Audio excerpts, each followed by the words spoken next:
하용조 목사님 8주기 추모 날이 다가오고 있습니다. 7월 31일 수요일 저녁에는 우리 서빙고 본당에서 우리 성도들과 함께, 또 8월 2일 금요일에는 오전 10시 30분에 유가족들과 함께 엑지시크 비전 빌리지 양지에서 진행이 됩니다.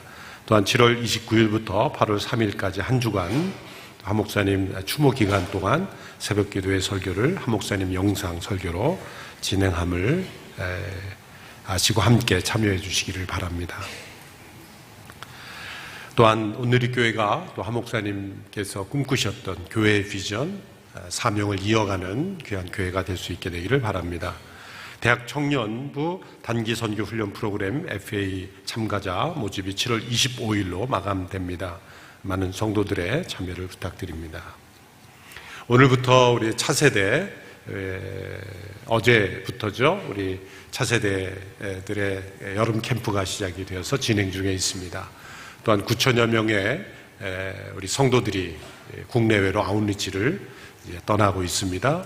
안전하게 또 열매 맺는 귀한 여름 사역이 될 수 있도록 함께 기도해 주시기 바랍니다. 이 시간 합심하여 함께 기도합니다. 올여름 진행되는 우리 차세대 모든 여름 캠프 가운데 100여 개가 넘는 우리 차세대 부서들이 모든 캠퍼스별로 진행이 됩니다. 우리 자녀들에게 참된 믿음의 씨앗이 잘 심겨지고 하나님 안에서 잘 자라갈 수 있게 하여 주시옵소서. 9천여 명의 모든 성도들이, 많은 대학 청년들이 국내외로 아웃리치를 떠납니다. 오고 가는 여정의 모든 활동의 안전을 지켜주시고 성령의 충만한 역사가 나타나게 하여 주시옵소서. 합심하여 함께 기도하겠습니다. 살아계신 하나님 아버지, 이 시대 우리의 자녀들에게 참된 믿음의 유산을 물려주는 저희들이 되게 하시고, 이 차세대 여름 캠프 가운데 하나님의 풍성한 은혜가 부어지기를 원합니다.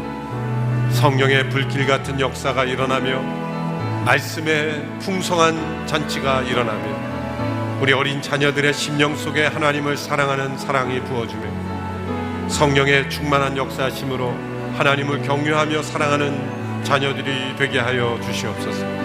수고하는 모든 교사들에게 함께 하시고 새 힘과 능력을 공급하여 주시고 위로부터 부어주시는 하나님의 사랑과 은혜를 누리게 하여 주시옵소서. 국내외 아웃리치를 떠나는 9천여 명의 성도들, 많은 대학 청년들 가운데 함께하여 주시고 안전하게 유익하게 열매 맺는 하나님의 마음을 품고 하나님의 나라의 역사가 나타나는 귀한 여름 아웃리치가 되도록 축복하여 주시고, 공동체별로 떠나는 모든 선교 아웃리치 가운데도 하나님의 역사가 나타나게 하여 주시기를 원합니다. 다시 한번 기도할 때 나라와 민족을 위하여 기도합니다. 정치, 경제, 외교 많은 위기 가운데 있습니다. 특별히 한일 관계 가운데 하나님 역사하여 주셔서 올바른 회복이 있게 하여 주시고 미래로 함께 나아가는 동반자가 되게 하여 주시옵소서. 정치 지도자들에게 지혜를 주시고 또한 일본 지도자들에게도 그 마음에 역사하여 주시옵소서. 우리 국민들에게도 올바른 지혜와 분별력을 허락하여 주시옵소서. 이 나라에 만연한 모든 거짓과 음란, 다툼과 분열, 헛된 탐욕과 우상들이 성령의 역사로 끊어지게 하여 주시옵소서. 저 북녘 땅에도 자유의 역사가 일어나게 하옵소서. 참된 자유민주국가로 변화되게 하여 주시옵소서. 합심하여 나라 민족을 위하여 기도하며 나아갑니다. 살아계신 하나님, 이 나라에 베풀어 주신 하나님의 크고 놀라우신 은혜에 감사를 드립니다.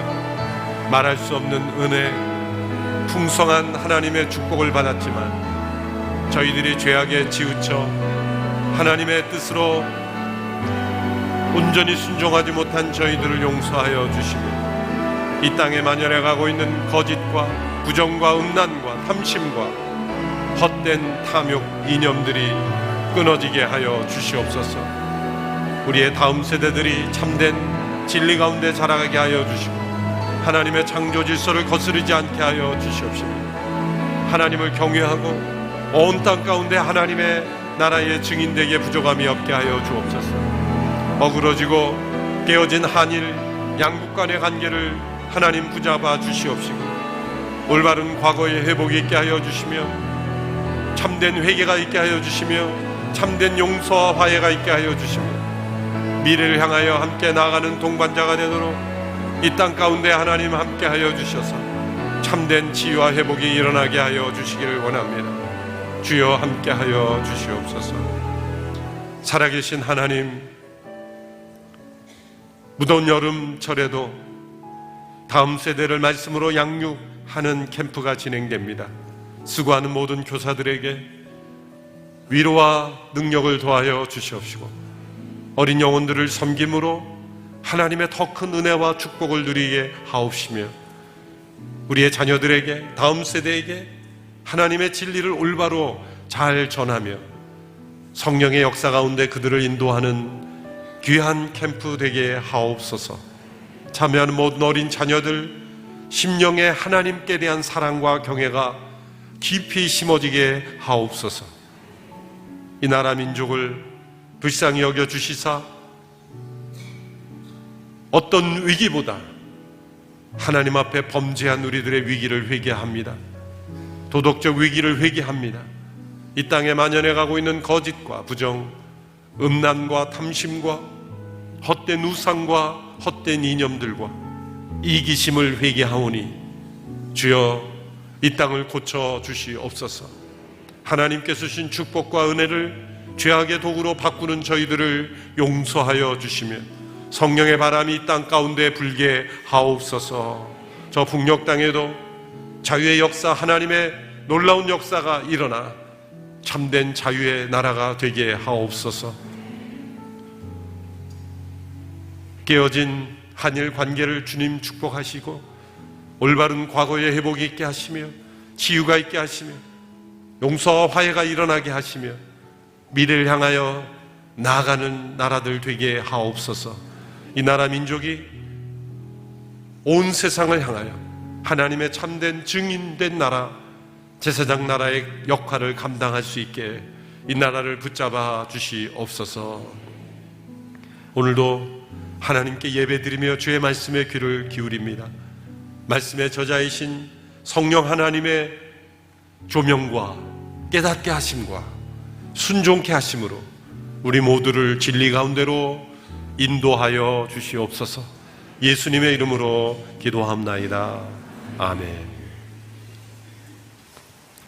7가지 치명적인 죄의 네 번째는 나태의 죄입니다. 나태의 죄는 무엇보다도 게으름으로 나타납니다. 육체적인 게으름입니다. 게으름은 그 이면에 무서운 죄가 숨어 있는 것이죠. 성경에 보면 일하기 싫거든 먹지도 말라 말씀하셨습니다. 심은 대로 거두게 하시는 하나님의 법칙에 위배되는 것이죠.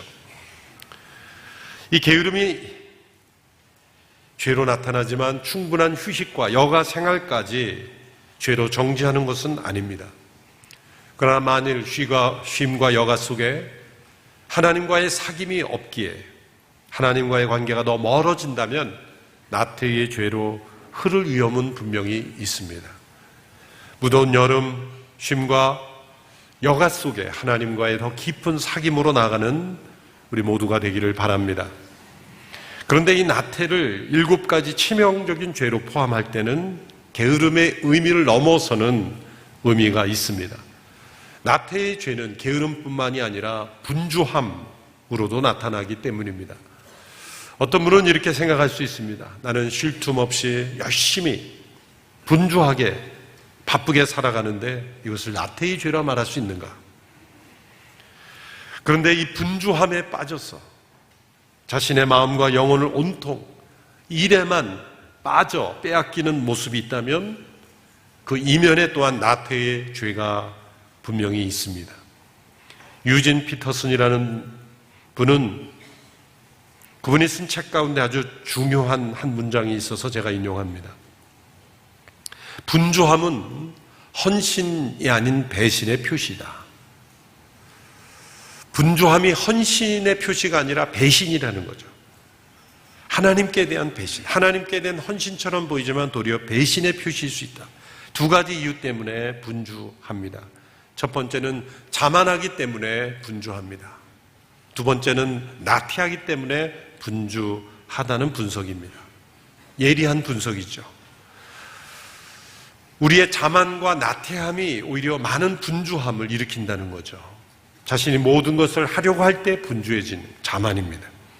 또한 우리 안에 나태의 죄가 있기 때문에 분주합니다. 그렇다면 이 나태란 어떤 죄이기에 분주함조차 분주함으로도 나타나는 것일까? 단어를 몇 개 분석해 보면 나태라는 단어의 정반대는 근면, 성실이라는 단어가 아니겠습니까? 그런 단어의 영어는 diligence라는 한 단어를 뽑을 수가 있겠는데 그 단어의 뿌리가 되는 라틴어 단어의 뜻은 사랑하다라는 뜻입니다. 사랑하다. 근면하다, 성실하다라는 그 단어의 뜻에는 사랑으로부터 출발한다는 거죠. 또한 나태라는 의미의 또 다른 영어 단어가 있죠. 어세디어라는 단어. 이 단어와 연결되는 헬라어 단어를 추적해 보면 그것은 관심의 결핍, 사랑의 결핍이라고 해석이 될 수 있습니다.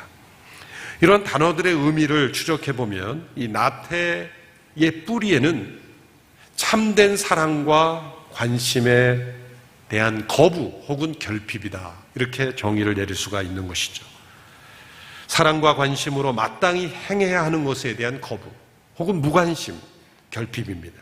하나님께 대한 사랑으로 마땅히 행해야 되는 것을 거부하는 것, 자신과 이웃에 대한 사랑으로 마땅히 관심을 가져야 되는 것에 대한 무관심, 그것이 결여된 것, 그것을 나태라고 말할 수가 있는 것이죠.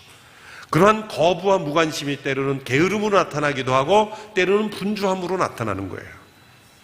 소극적으로는 육체적 게으름으로 나타나고 또한 분주히 많은 일을 하지만 진짜 사랑과 관심으로 행해져야 될 것들은 하지 않는다면 그 분주함 또한 나태의 죄의 표현이라는 거죠. 그래서 게으름과 분주함 모두가 나태한 영혼의 두 가지 모습으로 나타나는 것입니다.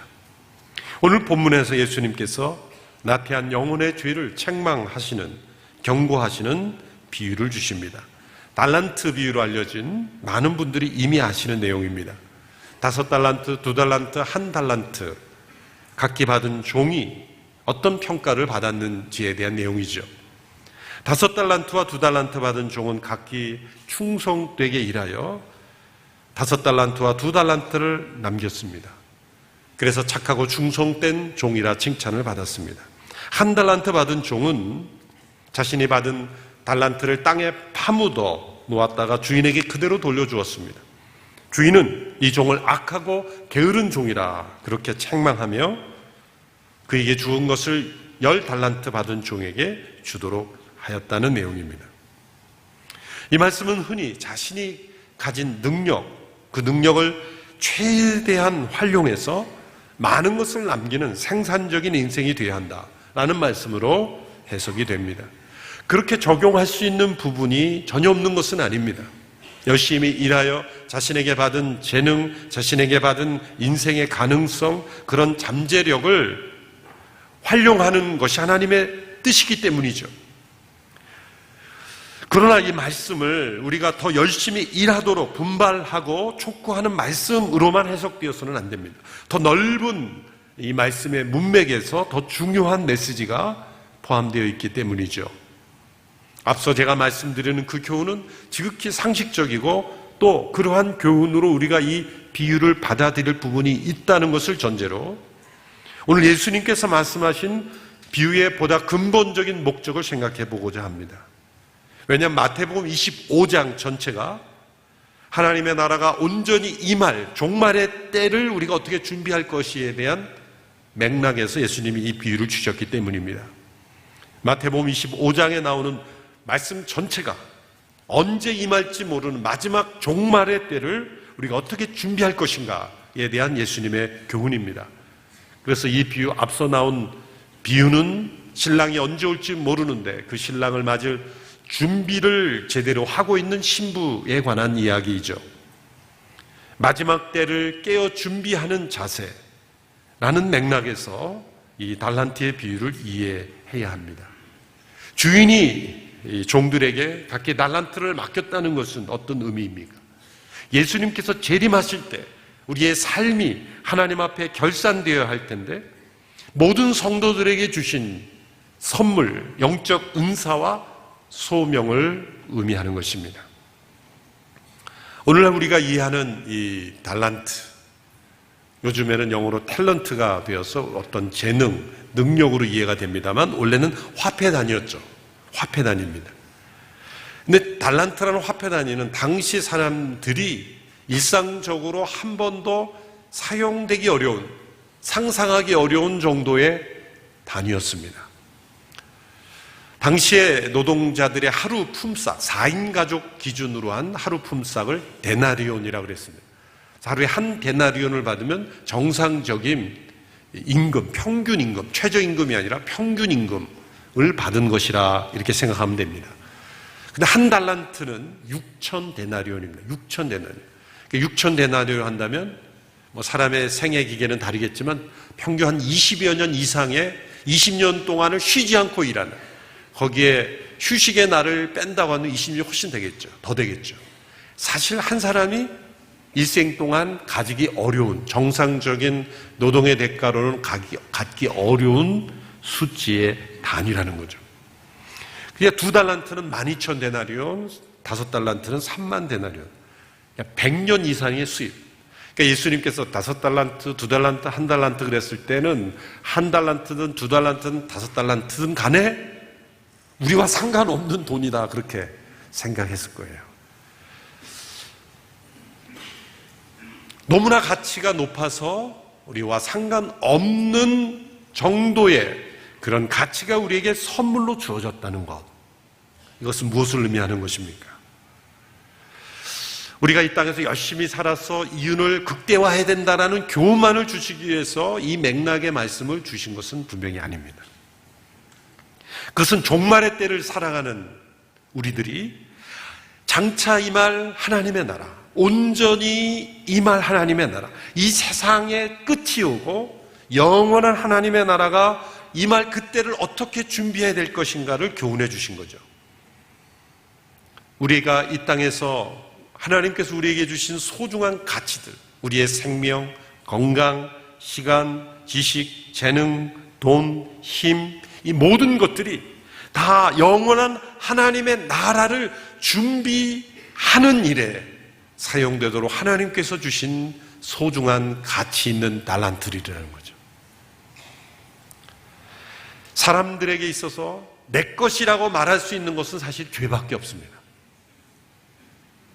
우리에게 있어서 내가 내 것이다 라고 주장할 수 있는 건 죄밖에 없습니다.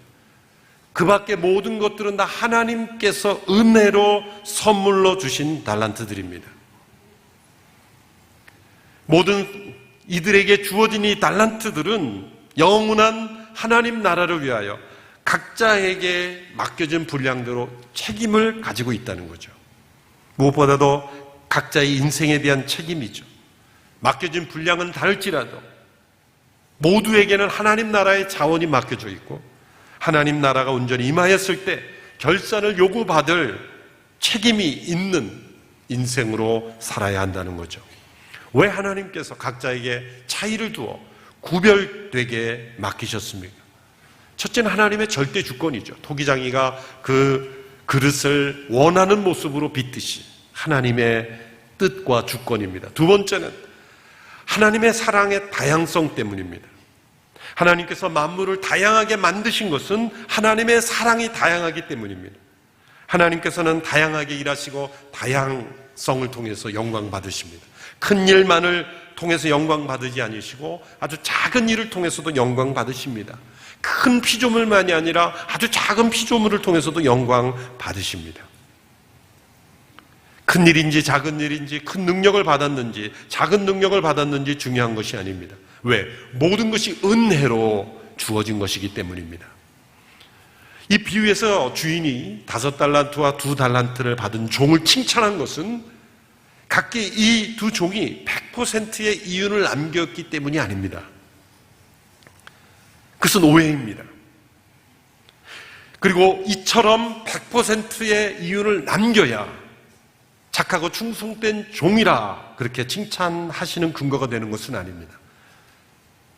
왜냐하면 이만큼의 이득을 남기지 못하는 사람이 대부분인데 그 모든 사람들은 하나님 예수님께서 정죄하시는 것이 아니기 때문이죠.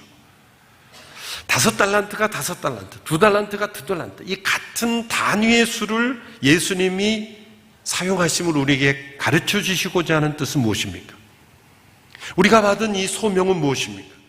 내가 받은 그 은혜, 내가 받은 그 사랑, 내가 받은 그 은사만큼은 다른 누군가에게 동일하게 전해줌으로써 그것이 남기는 인생이 된다는 거죠.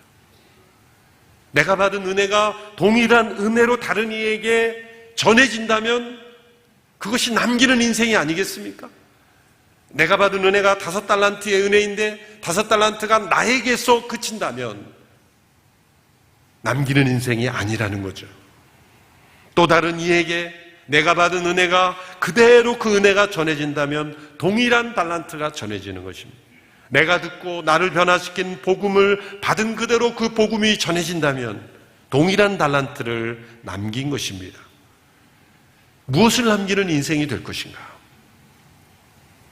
우리에게 이 값진 은혜를 주신 주인을 사랑한다면 우리는 무엇을 남길 것인가? 우리에게 주어진 소명은 바로 이것입니다. 내가 받은 그 은혜만큼은 다른 누군가에게 그 은혜가 전해지도록 하는 거예요. 내가 받은 은혜가 우리의 자녀들에게 동일하게 전해져야 되는 거예요. 많은 재산을 자녀들에게 물려줌으로 그 은혜를 준다는 것이 아니라 내가 받은 하나님을 깨닫는 은혜, 하나님을 사랑하는 은혜, 복음을 통해 나의 인생에 부여된 하나님의 사랑, 그것을 우리의 자녀들에게도 그리고 또 누군가에게도 동일하게 전해진다면 그것이 바로 동일한 달란트를 남기는 인생이 되는 거죠. 이것을 거부하는 것이 악하고 게으른 인생이 되는 거예요. 사회적인 비즈니스로 많은 이득을 남겨서 재생산하는 그것도 하나님 보실 때는 소중한 삶이에요. 열심히 일해서 많은 이윤을 얻는 것, 그것도 하나님은 귀중하게 보십니다. 그러나 거기에 멈춘다면 그것으로는 착하고 충성된 종이라 하나님께서 칭찬하시기 어렵습니다. 내가 받은 그 축복, 내가 받은 은혜, 내가 받은 그 사랑을 다른 누군가에게 동일한 만큼 전해줄 수 있다면 그것은 착하고 충성된 종이라 칭찬받을 만한 인생이 되는 거예요. 악하고 게으른 종이라 책망받은 1달란트 받은 종의 문제는 무엇입니까? 이 종의 문제는 주인의 사랑을 받아들이지 않은 거예요. 주인이 왜 이 종들에게 그 값진 가치를 맡겼습니까? 그것은 이 종들을 이용해서 더 많은 이윤을 얻고자 함이 아닙니다. 종들을 사랑하고 신뢰하기에 맡긴 것입니다. 이 주인이 종들에게 맡길 때 벌한다, 너희들이 이것을 통해서 이윤을 남기지 못하면 변상시킨다, 그런 조건이 없습니다.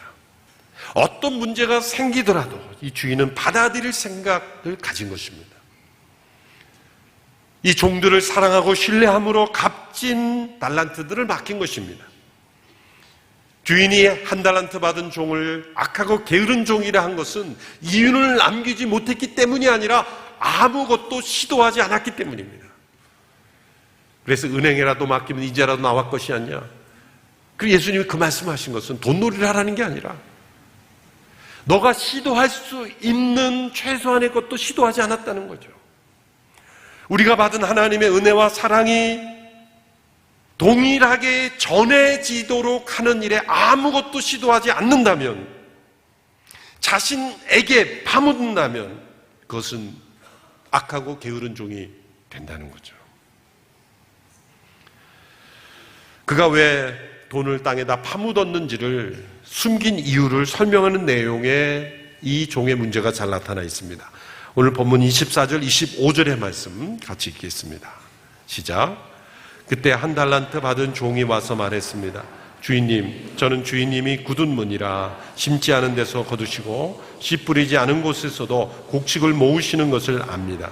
그래서 저는 두려운 나머지 나가서 주인님의 돈을 땅에 감추어 두었습니다. 보십시오, 여기 주인님의 것이 있습니다. 첫째로 이 종은 자신의 나태의 죄를 주인에게 떠넘기고 있습니다. 자신의 무책임의 원인이 주인에게 있다는 거죠. 우리의 삶에 달란트를 땅에 파묻는 죄를 하나님께서 나를 더 축복해 주지 않았기 때문이다라고 하나님께 탓을 돌리는 영혼의 모습이죠. 하나님께서 나에게 더 많은 것을 주지 않았기에 내가 달란트를 나누지 못했다라고 하나님께 책임을 전가하는 것, 바로 이 종의 모습이죠.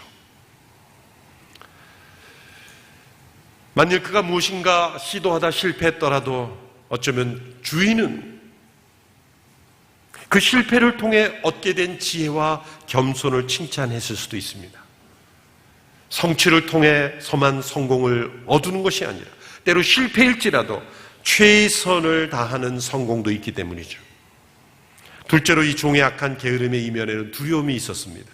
이 종이 이렇게 말하죠. 두려워 주인의 돈을 땅에 감추었습니다. 악이란 하지 말아야 될 것을 하는 것만이 아닙니다. 할 수 있는 최소한의 일도 안 하는 것도 악입니다. 어떤 분은 이렇게 지적했습니다. 우리는 모두 사회적으로 용납될 수 있는 선에서 인생을 소모한다. 다른 누구에게 책망받지 않고 비판받지 않는 선에서 사는 인생을 우리는 착하게 살았다라고 말하지만 착하게 살면서 인생을 소모하는 악을 행할 수도 있는 거죠. 두려움 속에 하나님께서 주신 달란트를 감추어 버리는 겁니다. 두려움은 스스로를 가두는 감옥입니다. 두려움은 우리가 진실을 보지 못하도록 만듭니다. 작은 일을 크게 보이게 하고 큰 일을 작은 일처럼 보이게 합니다. 우리 인생의 주인이신 하나님께 대한 두려움이 있는 사람들이 있습니다. 내가 성공하지 않으면 하나님이 나를 인정하지 않고 나를 버리실지 몰라. 하나님을 욕심 많은 제왕처럼 여기고 오해해서 근거 없이 두려워하는 것이죠. 그래서 우리에게 주신 달란트를 땅에 파묻어 버리는 것. 하나님은 우리를 사랑하고 신뢰하셔서 때로 우리가 실패하는 것을 책망하시는 것이 아니라 아무것도 시도하지 않는 것을 하나님은 악하다 여기시는 거죠. 그래서 하나님께 대한 오해와 두려움 속에 땅에 파묻는 그런 악을, 게으름을, 나태의 죄를 범할 수가 있는 것이죠. 결국 이러한 두려움이 나태의 죄를 만드는 겁니다. 하나님께서 우리에게 주신 달란트 중에 가장 값진 달란트가 무엇이겠습니까? 오늘 본문에는 5달란트가 가장 비싼 달란트를 받았습니다만 하나님이 나에게 주신 가장 큰 달란트, 이 시점에서 가장 귀한 달란트는 무엇입니까? 새 생명이 아니겠습니까? 영원한 생명이 아니겠습니까? 우리 육신의 생명이 끊어져도 영원히 살 수 있는 새 생명의 달란트가 우리에게 주어져 있지 않습니까? 만일 우리가 인생을 살아가면서 내 안에 영원한 생명이 있음을, 그 생명을 따라 살아가는 것을 소중하게 생각하지 않는다면 그 영원한 생명을 마치 땅에 파묻는 인생이 되지 않을까요? 내가 그 영원한 생명을 누렸는데 누군가 또 다른 이에게 그 영원한 생명이 전해지는 일을 하지 않는다면, 나만이 얻는 영원한 생명이라면 땅에 파묻는 악하고 게으른 종이 되지 않을까요? 우리가 가진 두려움 중에 가장 악한 두려움은 무엇입니까? 그것은 옛사람에 사로잡혀 옛사람과 이별하는 것을 두려워하는 거예요. 여러분, 예수님께서 십자가에서 여러분을 대신하여 죽으셨음을 믿으십니까? 3분의 1만 믿으시네. 여러분이 예수님을 믿을 때 여러분이 옛사람이 십자가에서 예수님과 함께 죽으셨음을 믿으십니까? 네. 분명히 아멘 하셨죠? 그러면 여러분이 이제 옛사람을 따라 살지 아니하고 여러분 안에 새롭게 태어난 새 생명, 그리스도 안에 새로운 사람이 여러분의 삶을 변화시켜 갈 줄을 믿으십니까? 이렇게 믿음에도 불구하고 두려움이 있어요. 새로운 삶에 대한 두려움이에요. 옛 사람, 옛 정이 그리워, 옛 습관, 옛 사람에 묶여서 내 안에 일어나는 하나님이 주신 가장 소중한 달란트, 이 새 생명이 일으키는 변화를 거부하는 거예요. 하나님이 내 안에서 역사하시는 성령의 역사를 거부하는 겁니다. 무관심한 겁니다. 땅에 파묻어 버리는 겁니다. 구원받았으면 됐지. 나중에 천국 간다면 그럼 됐지 뭐. 마지막에 죽고 난 뒤에 천국 가면 됐지 뭘 또 바래. 뭘 바래서가 아니라 영원한 나라에 들어가는 생명이 내 안에 있다면, 옛사람을 두려워하지 아니하고 세상을 두려워하지 아니하고 그 새 생명이 일으키는 변화를 따라서 변화하는 용기가 필요한 거죠. 디모데후서 1장 7절의 말씀을 같이 읽겠습니다. 시작. 하나님께서 우리에게 주신 것은 두려움의 영이 아니라 능력과 사랑과 절제의 영이다. 이 두려움은 나태함을 낳지만 믿음은 능력과 신실함과 충성을 낳는 것이죠. 나태의 본질은 무엇입니까? 아까 단어를 좀 분석해 보면서 나태의 본질은 사랑을 거부하는 것이고, 그리고 관심을 갖지 않는 무관심이요. 무엇에 대한 무관심이요? 무엇에 대한 거부입니까? 그것은 우리 안에 역사하시는 하나님의 사랑의 역사, 예수 그리스도를 통해 우리에게 새 생명을 주시면서 우리를 변화시키고자 하는, 그리고 우리를 통해 또 다른 영혼들에게 변화가 전염되어 가도록 역사하시는 하나님의 사랑의 역사를 거부하는 거예요. 두 개의 정의를 살펴보고 말씀을 맺고자 합니다. 미국 캘빈 대학의 철학과 교수인 레베카 드 영이라는 분이 나태를 분석하면서 이렇게 정의를 내렸습니다. 함께 읽어볼까요? 나태란, 시작. 나태란 그리스도 안에 있는 새로운 자아로의 변혁을 거부하는 죄악된 옛 자아이다. 나태란 죄악된 옛 자아입니다. 옛 자아는 끊임없이 거부합니다. 그리스도 안에 있는 새로운 자아, 하나님이 우리에게 주신 가장 소중한 달란트, 그것은 영원한 새 생명에 속한 새로운 자아의 변화를, 그 변혁을 거부하는 겁니다. 그게 나태입니다. 그것이 때로는 게으름으로 나타나기도 하고, 때로는 분주히 세상의 일로 열심히 살아가는 것 같지만 사실은 나태한 거예요. 두 번째 또한 정의입니다. 나태의 정의, 시작. 나태란 하나님의 사랑에 변화시키는 요구에 대한 저항에 의하여 특징 지어지는 악이다. 하나님의 사랑은 우리를 변화시키는 요구를 일으킵니다. 그것에 대하여 저항하는 것이죠. 결국 이 나태는 우리의 성화를 방해하는 것입니다. 우리가 거룩하게 변화된, 그리스도 안에 변화된 새 생명으로 변화되는 것을 거부하는 겁니다. 그것을 거부할 때 어떻게 됩니까? 내가 받은 은혜, 내가 받은 축복, 내가 받은 구원, 내가 받은 달란트는 땅에 파묻어 버리는 겁니다. 세상을 두려워하고 옛 육신을 두려워하여 변화를 두려워하여 변화된 삶의 모험에 도전하지 않고 파묻어 버리는 겁니다. 그것을 악하고 게으른 종이라 말하는 거예요. 세상에서는 이윤을 남길 수도 있고 재산을 남길 수도 있고 남기지 못할 수도 있습니다. 지식적으로, 어떤 사회적으로 많은 것을 남길 수도 있고 남기지 못할 수도 있어요. 그러나 하나님께서 우리에게 주신 어떠한 삶이든지 간에 우리에게 주신 소중한 가치 없는 인생은 없습니다. 생명의 가치, 시간의 가치, 그리고 영원한 생명의 가치, 그것을 파묻지 말라는 거죠.